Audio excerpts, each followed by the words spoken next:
dan Kepung. Kita mulakan dengan saya mempersilakan Yang Berhormat Kuala Krai diikuti oleh Yang Berhormat Port Dickson. Terima kasih Tan Sri Pengerusi. Bismillahirrahmanirrahim. Assalamualaikum warahmatullahi wabarakatuh. Saya juga mengambil bahagian dalam perbahasan peringkat jawatankuasa Kementerian Sains, Teknologi dan Inovasi. Saya ingin menyentuh maksud B30.030600 Agensi Angkasa Malaysia.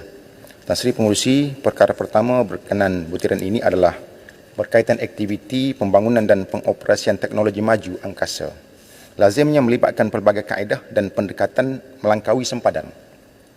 Ini termasuklah inisiatif kerjasama di peringkat antarabangsa bagi mengoptimumkan manfaat teknologi angkasa kepada kehidupan manusia. Apakah bentuk kerjasama atau aktiviti berkaitan teknologi angkasa di peringkat nasional ataupun antarabangsa yang telah dilaksanakan atau yang sedang dirancang oleh Agensi Angkasa Malaysia?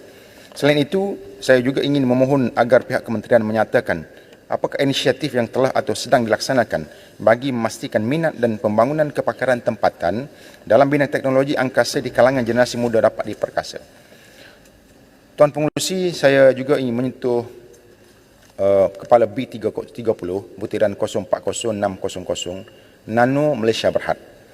Nano Malaysia Berhad, syabas dan tahniah diucapkan atas pelancaran program Nano Malaysia Energy Storage Technology Initiative ataupun NESTI yang telah dilaksanakan oleh Yang Berhormat Menteri Musti pada 23 November 2021. Ia adalah satu platform yang amat baik dalam menekankan pembangunan dan pengkomersialan sistem simpanan tenaga bagi pelbagai kegunaan.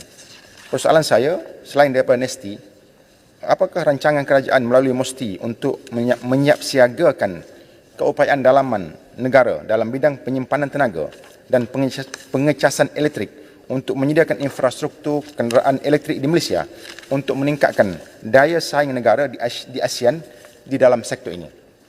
Dalam masa yang sama, apakah persiapan yang dilakukan oleh kerajaan melalui Musti untuk memasuki era ekonomi dan teknologi hidrogen seperti yang dilakukan oleh negara-negara maju seperti Jepun, Australia, Perancis dan Amerika Syarikat untuk membantu pengurangan pelepasan karbon serta mencipta peluang perniagaan dan pekerjaan baru?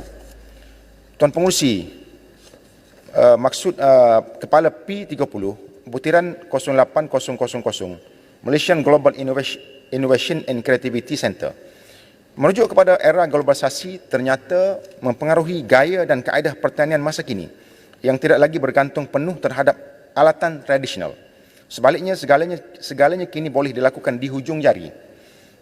Kebergantungan terhadap sektor berkenaan bagi meraih pendapatan harian masih kekal sehingga kini. Ada juga segelintir petani yang masih mengekal dan mempraktikkan kaedah tradisional meskipun lanskap dunia berubah saban tahun. Pertubuhan Bangsa-Bangsa Bersatu, PBB, menjangkakan penghasilan pertanian global akan meningkat 69% antara tahun 2010 dan 2050, di samping peningkatan populasi penduduk dunia yang dijangkakan 9.7 bilion pada tahun 2050. Bagi memenuhi permintaan ini, industri pertanian beralih menggunakan teknologi, terutamanya internet kebendaan IoT, demi produktiviti dan kecekapan lebih baik. Oleh itu, penggunaan teknologi tinggi seperti drone, sistem pertanian pintar, kecerdasan buatan AI dan sistem data raya dan yang komprehensif mampu mengubah lanskap sektor pertanian pintar ini. Saya mohon pihak kementerian jelaskan apakah penerapan inovasi dan teknologi yang telah atau bakal dilaksanakan oleh Musti bagi membantu perubahan lanskap ini. Tuan Pengerusi, butiran terakhir ialah di bawah Kepala P30, butiran 03700, Yayasan Inovasi Malaysia. Tuan Pengerusi, saya ingin bertanya tentang status projek-projek inovasi rakyat yang telah berjaya dihasilkan. Ke mana hala tuju mereka selepas ini? Pembangunan sesebuah projek tidak sepatutnya terhenti setelah ianya siap dan berjaya dihasilkan. Ianya tidak dapat dilaksanakan dengan baik dan lancar kerana kurang pelibatan atau sokongan buy-in daripada pihak yang berkaitan, contohnya seperti pihak berkuasa tempatan ataupun PBT. Pengkomersialan produk adalah tidak dapat berjalan dengan lancar kerana kekangan dana yang diterima. Dana pembangunan yang diperuntukkan terhad sehingga pembangunan produk sahaja. Oleh itu, penglibatan dan sokongan daripada pihak berkaitan amatlah diperlukan. Tuan Pengerusi, itu saja perbahasan saya. Terima kasih. Assalamualaikum warahmatullahi wabarakatuh.